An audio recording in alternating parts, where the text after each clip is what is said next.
wabarakatuh. Waalaikumsalam. Selamat siang teman-teman, sahabat-sahabat balai sekalian. Saya sekarang bersama dengan Pak Mawardi dari BSIP Kementerian Pertanian. Beliau waktu itu pernah melakukan observasi atau penelitian terhadap lahan balai Banjarmasin. Nah, saya bersama beliau ingin menyampaikan bahwa di balai ini sebenarnya ada permasalahan-permasalahan di bidang lahannya, dan sebenarnya juga ada potensi yang dapat dikembangkan di balai. Dan setelah dilakukan observasi dan penelitian, ternyata ada solusi yang bisa diterapkan oleh balai. Nah, ini semuanya sudah ditemukan oleh Pak Mawardi beserta teman-teman dari BSIP. Nah, saya minta Pak Mawardi tolong disampaikan apa sih hasil dari observasi dan tinjau lapangan beberapa waktu lalu itu. Bukan, Jadi kami sudah melakukan eksplorasi, kemudian melakukan observasi singkat di lokasi area balai Kementerian Desa ini. Jadi kalau kita identifikasi, sebenarnya permasalahannya yang pertama itu adalah masalah air sebenarnya. Jadi kalau tata airnya tidak berjalan sempurna.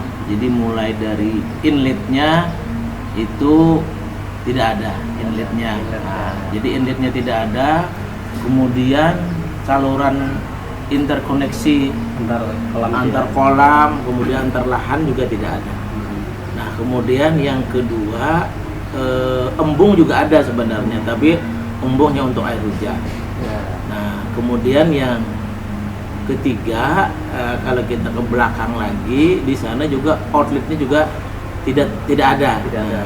Sehingga ini menimbulkan banyak permasalahan. Nah, sehingga kemarin ketika kita ukur airnya itu pH-nya 4. Nah, pH 4 ini kalau untuk perikanan juga tidak bagus, untuk pertanian juga kurang bagus. Nah, kemudian lahannya yang bagian belakang yang sebenarnya bisa ditata itu juga tidak tertata dengan baik. Nah, ini permasalahannya. Nah, kalau kita lihat potensinya sebenarnya ini luar biasa ya.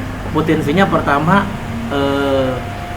ada inletnya, ada sumber airnya, yaitu air yang berasal dari depan kantor. Itu merupakan sumber air yang berasal dari pasang surut ya. Pasang surut yang sebenarnya bisa kita masukkan ketika pasang ganda, pasang besar. Dan juga bisa yang tadinya interkoneksi itu bisa kita koneksikan dengan membuat saluran penghubung dari antar kolam, kemudian dari inlet ke outlet. Nah, di situ kita permasalahan ini bisa potensinya luar biasa. Kemudian di belakang sana juga ada outletnya yang ini belum ada, sebenarnya bisa dibuatkan. Ya, jadi air ada inletnya masuk, terus kemudian nanti kalau ada penuh ya Pak ya. Penuhnya bisa dibuang. Jadi potensinya ada ini. Jadi ada air, ada sirkulasinya. Ada sirkulasinya, artinya air itu bisa diputar, ya kan ini. Kemudian kalau untuk lahan juga kami kemarin ada potensi di sini, ada sumber pupuk. Nah, ini juga bisa dimanfaatkan. Di mana satu juga permasalahan di lahan kemarin itu adalah kesuburannya rendah, baik N-nya, P-nya, K-nya. Nah, ini dan pH-nya juga 4 tanah itu. Baik air maupun tanahnya juga memang ini asam. Jadi memang tanah rawa yang disebut dengan sulfat masam. Tetapi ini juga ada potensinya, yaitu ada sumber ternak yang bisa untuk mengobati, meremediasi lahan tersebut. Nah, sehingga solusinya ini ya. Jadi solusinya ada potensi, ada potensi, ada solusinya. Solusinya yang pertama kita harus memperbaiki inletnya dulu. Jadi inletnya kita masukkan air dari pasang besar, nanti masuk ke kolam itu, kemudian interkoneksi dan terus ke bagian terakhir. Dan kita di sana bisa bikin embung. Ya. Nah, embung, nanti di embung inilah nampung air yang yang tentunya pasang itu kan tidak setiap hari yang bisa masuk ya. Jadi air yang waktu pasang besar masuk di sana ya, pada bulan-bulan tertentu atau pada hari-hari tertentu dia mengisi embung, dan air yang di embung itu bisa kita manfaatkan untuk tanaman. Nah, yang kedua, solusi yang kedua, kita selain melakukan perbaikan mikro, tata kelola secara mikro, juga kita melakukan penataan lahan. Nah, jadi memperbaiki tanggul keliling, membuat kolam limbah. Nah, ini kan supaya limbah yang diternak itu terkendali. Kemudian menata lahan dengan sistem surjan. Lahan di kami belum tertata itu, Pak. Jadi dengan sistem surjan ini nanti bisa ditanami jeruk, bisa ditanami sayuran, bisa ditanami padi. Nah, ini sebagai contoh yang bagus sebagaimana visi dan misi balai ini. Jadi nanti kalau orang pelatihan, orang bisa melihat contoh tata air mikronya. Begitu pelatihan di sana, orang bisa melihat dengan mata kepala sendiri bagaimana penataan lahan, sulfat masam, rawa sulfat masam dipasang surut seperti apa. Nah, kalau ini berhasil kan ini adalah sekaligus sebagai sekolah lapang.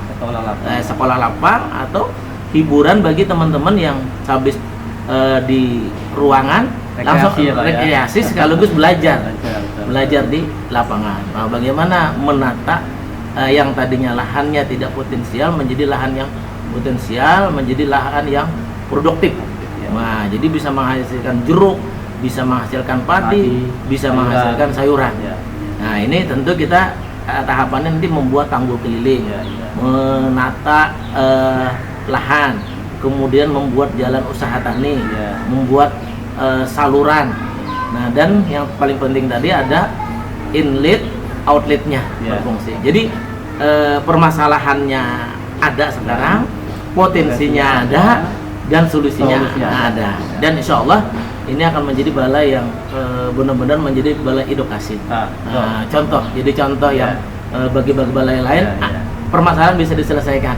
Itu sesuai dengan visi saya di Balai Banjarmasin ini, Pak. Jadi visi saya salah satunya adalah sebagai edukasi dan juga untuk rekreasi juga, Pak. Kalau ada teman-teman yang datang, jadi saya bisa tunjukkan, ya kan, bisa menikmati tata kelola airnya, lahannya dan sebagainya. Jadi kalau kita lihat nih, Pak ya, kalau orang capek-capek belajar, begitu keluar langsung seger. Begitu awal-awal penataan kemarin kita lihat ya, begitu dibuka, diperluas, yang kolam embung depan itu, embung satu itu, kita langsung capek-capek bekerja, capek belajar, begitu melihat tata air yang luasnya langsung seger ya. Nah, ini edukasi sekaligus rekreasi ya. Luar biasa ini sebenarnya. Sebagai orang nggak bosan berarti ya. Kalau bosan belajar keluar udah seger gitu ya, sudah bisa menikmati. Ini luar biasa. Jadi bisa dipromosikan ya. Jangan-jangan ada yang mau nginep di sana nanti. Emang selama ini peserta menginap, Pak. Tapi tidak menutup kemungkinan orang-orang selain peserta pelatihan, pokoknya tamu-tamu dari pemerintah kabupaten itu bisa menginap di saya. Apalagi nanti kalau bagian belakang tuh ditata. Wah, jadi wisata buah. Oke, wisata buah. Jadi bisa metik buah di sana ya kan. Baik. Jadi saya ucapkan terima kasih atas keterlibatan dan support Pak Mawardi beserta teman-teman yang telah melakukan observasi dan lapang hingga akhirnya muncul satu hasil yang namanya Grand Design Tata Kelola Air Mikro di Balai Banjarmasin. Sekali lagi terima kasih Pak Mawardi sama-sama kontribusinya. Cukup sekian teman-teman, sahabat Balai. Wassalamualaikum warahmatullahi wabarakatuh. Waalaikumsalam.